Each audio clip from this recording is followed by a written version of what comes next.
Semangat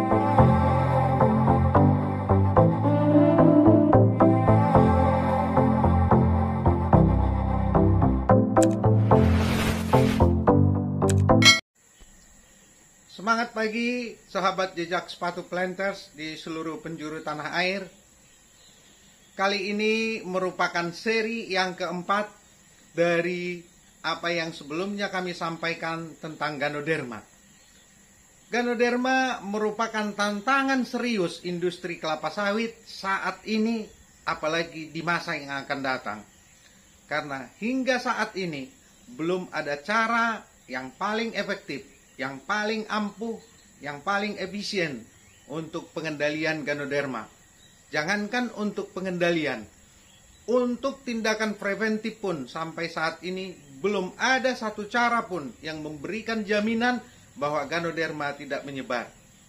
Oleh karena itu, pada konten ini kami ingin menyampaikan bagaimana cara atau tindakan yang dilakukan pada persiapan tanam ketika melakukan replanting, sehingga tidak terjadi atau dapat diminimalkan penyebaran Ganoderma. Tindakan tersebut adalah melalui persiapan lahan yang benar dan terutama menjaga kesehatan tanaman. Bagaimana langkah-langkahnya ketika melakukan persiapan tanam? Mari simak video berikut ini. Langkah pertama adalah dengan cara menumbang pokok dengan menggunakan ekskavator PC200. Pokok didorong ke arah gawangan mati untuk kemudian nanti akan diciping. Chipping dilakukan dengan menggunakan bucket khusus chipping. Ketebalan chipping maksimum 10 cm dengan tujuan agar batang hasil chippingan cepat melapuk, sehingga di kemudian hari tidak menjadi breeding site atau tempat perkembangbiakan daripada kumbang tanduk Oryctes rhinoceros. Jika kita lihat di dalam video ini, batang yang dicipping langsung terbelah dua. Hal ini disebabkan karena di dalam bucket chipping terdapat pisau pembelah. Hal ini juga akan membantu proses pelapukan batang sehingga tidak menjadi tempat breeding site. Mengapa kita selalu mengatakan bahwa batang menjadi tempat breeding site? Karena bagi Oryctes atau kumbang tanduk, aroma batang yang dicipping ibaratkan seperti aroma rendang bagi kita manusia yang sedang lapar.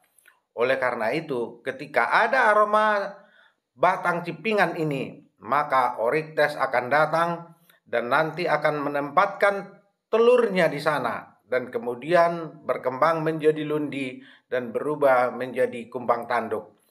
Hal ini akan menjadi musuh besar di kemudian hari jika dari awal tidak ditanggulangi dengan benar. Oleh karena itu, batang harus dicipping sesuai dengan ukuran yang kami sebutkan tadi. Jika batang dicipping lebih tebal, maka sesuai hasil observasi akan lebih lama pelapukan. Jika lebih tipis, maka waktu chipping akan lebih lama. Dengan demikian, biaya untuk melakukan chipping akan lebih mahal. Oleh karena itu, sebaiknya berukuran 10 cm. Langkah berikutnya adalah dengan menyebarkan secara merata batang hasil chippingan supaya terpapar cahaya matahari dan tidak menjadi tempat breeding site Oryctes. Kenapa harus terpapar cahaya matahari? Karena dengan terpapar cahaya matahari, spora, inokulum ataupun miselia yang kemungkinan ada di batang akan mati terpapar cahaya matahari. Langkah berikutnya adalah mengumpulkan pelepah dan memotongnya.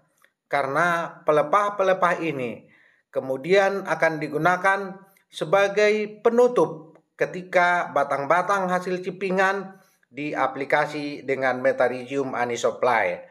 Supaya perkecambahan Metarhizium lebih baik, maka pada sore harinya Metarhizium diaplikasi dan esok paginya ditutupi dengan pelepah ini. Hasil observasi di lapangan memperlihatkan bahwa Metarhizium akan berkecambah dalam 4 hari jika dinaungi dengan pelepah. Langkah berikutnya adalah merupakan langkah yang paling penting, yaitu menggali bekas bonggol batang dengan ukuran panjang 1,5 meter, lebar 1,5 meter, dan kedalaman 1 meter. Tanah hasil galian dihamparkan ke arah gawangan mati dan tidak boleh ke arah pasar pikul, karena untuk menutup lubang akan diambil tanah dari arah pasar pikul, sehingga supaya tidak tercampur harus dipisahkan. Tanah hasil galian ini akan terpapar cahaya matahari. Oleh karena itu, semua inokulum, miselia maupun spora-spora yang ada diharapkan akan mati terpapar cahaya matahari. Dan lubang ini akan dibiarkan selama 1 bulan dan setelah 1 bulan kemudian ditutup kembali. Selain itu, tanah hasil galian juga tidak boleh menutupi batang hasil cipingan supaya tidak menjadi tempat breeding site dan tempat perkembangan Ganoderma. Semoga informasi ini bermanfaat dan dapat diterapkan.